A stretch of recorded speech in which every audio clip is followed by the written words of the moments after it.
Okay, hello. Um, Today we're going to talk about transforming stress into energy.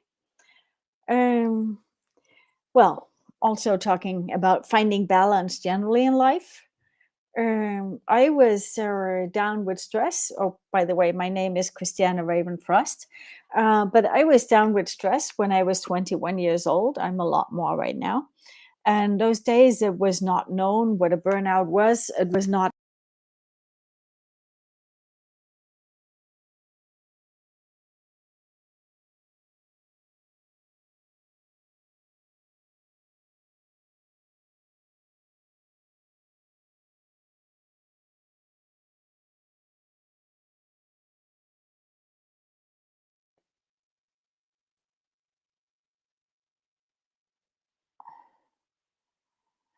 Okay, I'm not quite sure what's happening connection-wise here. Go live on your channel. Okay.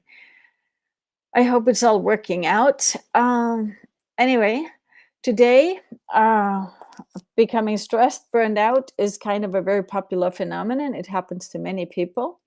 When I was young, it was kind of an unknown phenomenon. It wasn't anything that was being talked about. It wasn't anything that happened.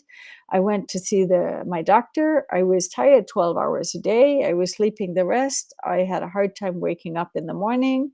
My weight fell off me, so no matter what I was eating, it did not get absorbed. And I had struggle actually getting to the third floor where I was living after a while, not in the very beginning, but I collapsed when I tried to just get myself in better shape. So I know firsthand what stress is, and I know it from a time when it was not a popular phenomenon. So I had to find my own way in it. And this little uh, streaming today is about telling you some about how I see the mechanisms in stress and also how to actually work with it.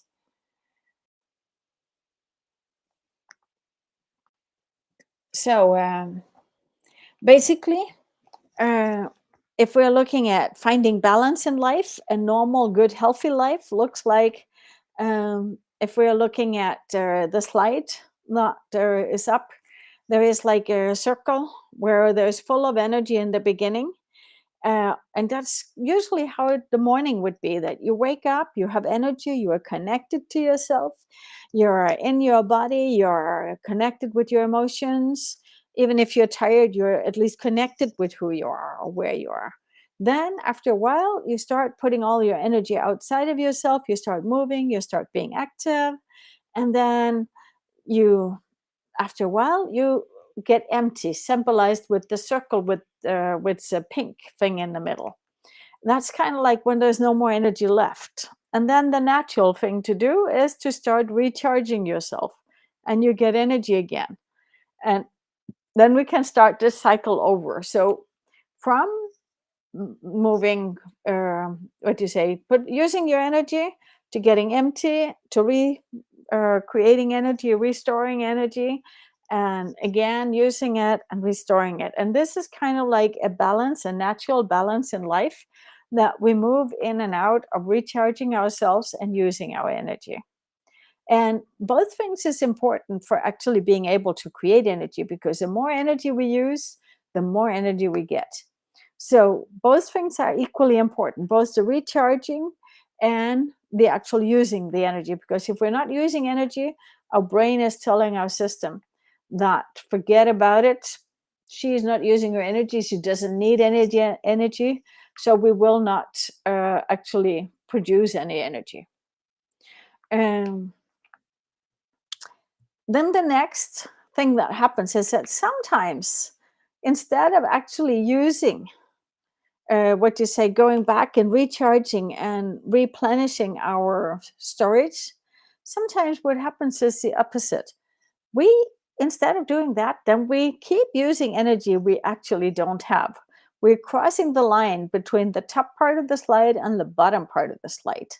So we are still in this red or pink field, and then we keep using energy, and we keep moving outside of ourselves and doing more things. And after a while, we really have no more energy left, even less energy. And all that less energy we have, what happens is that there we are attracting, well, either we collapse, we burn out, we have an accident, we get an infection, we are getting sick, whatever. These things is kind of happening to us.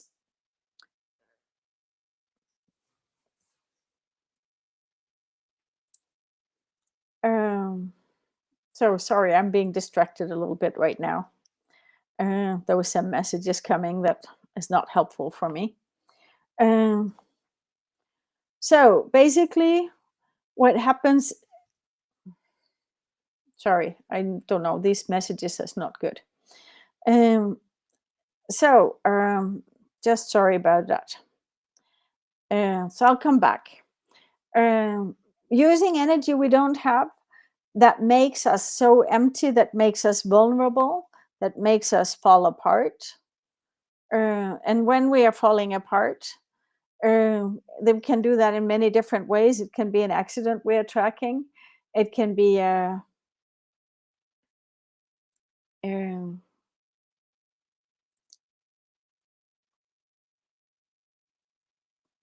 sorry. Anyway, that can happen in many different ways. Now, the important thing is that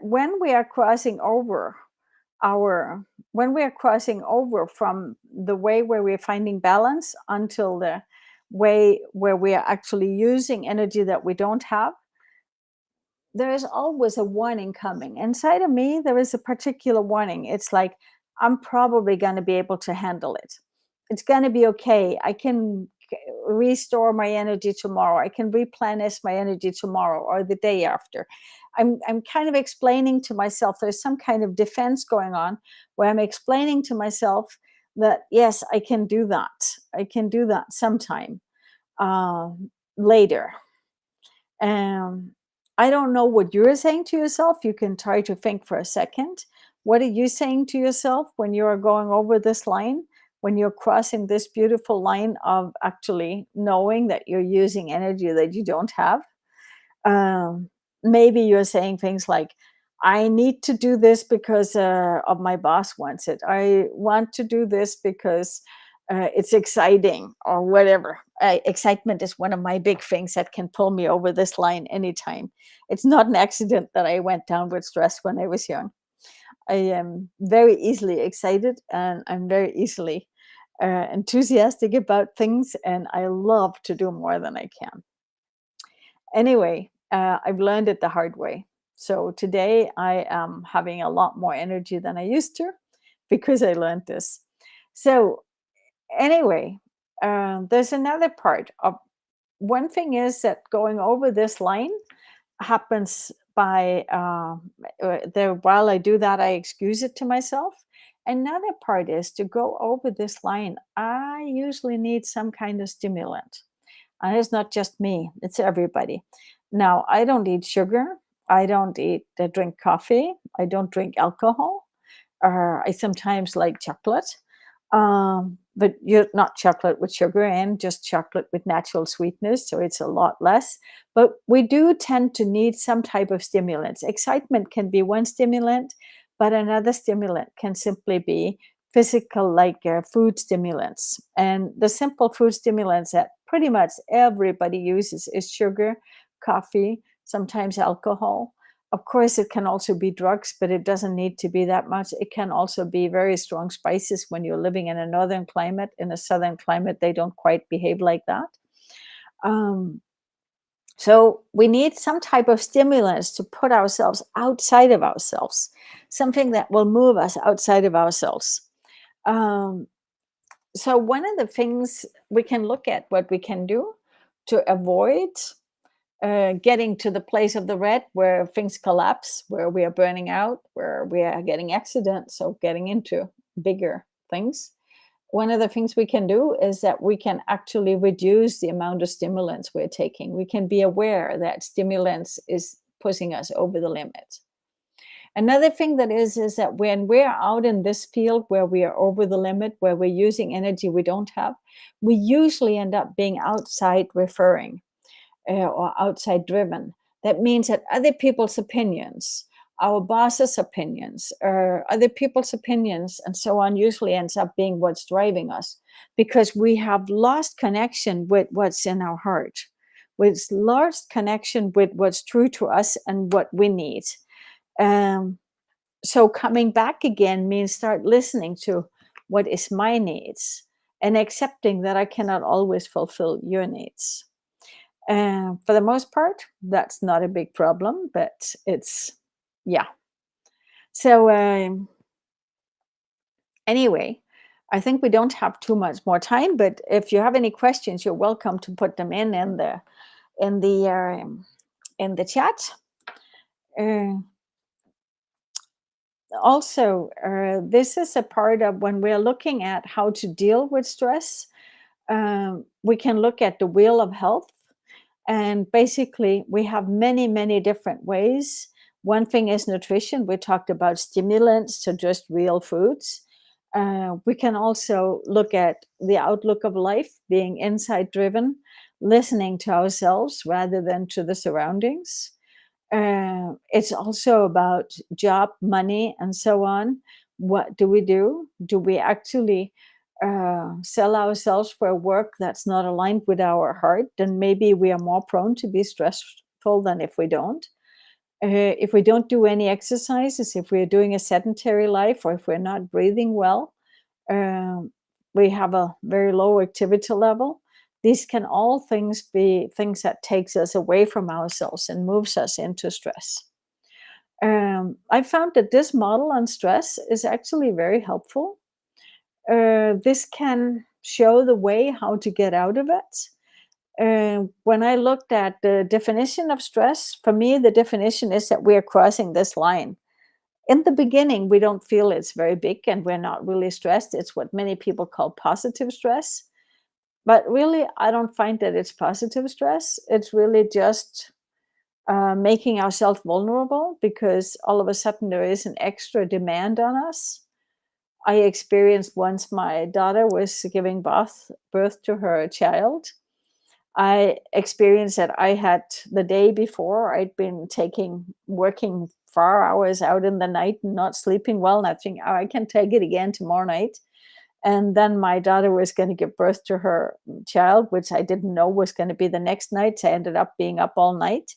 And all of a sudden, I had been bitten by a tick 10 days earlier and not had any symptoms. And all of a sudden that grew and I totally forgotten the tick.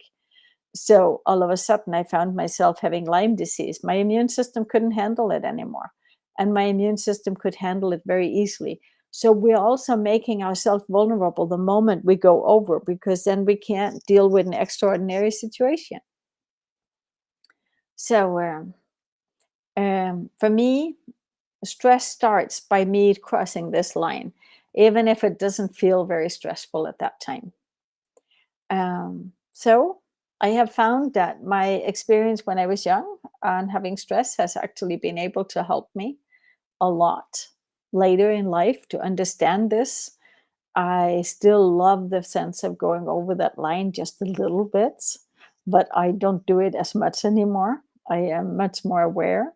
And also, that line is much, much further out as I have trained me by recharging and using my energy, recharging, using my energy, recharging. I have an energy level that's a lot bigger than I used to have, and also that's a lot bigger than most people. So that has been very helpful to learn these methods. And of course, we can get more in detail, but I think that's it for now. Any questions?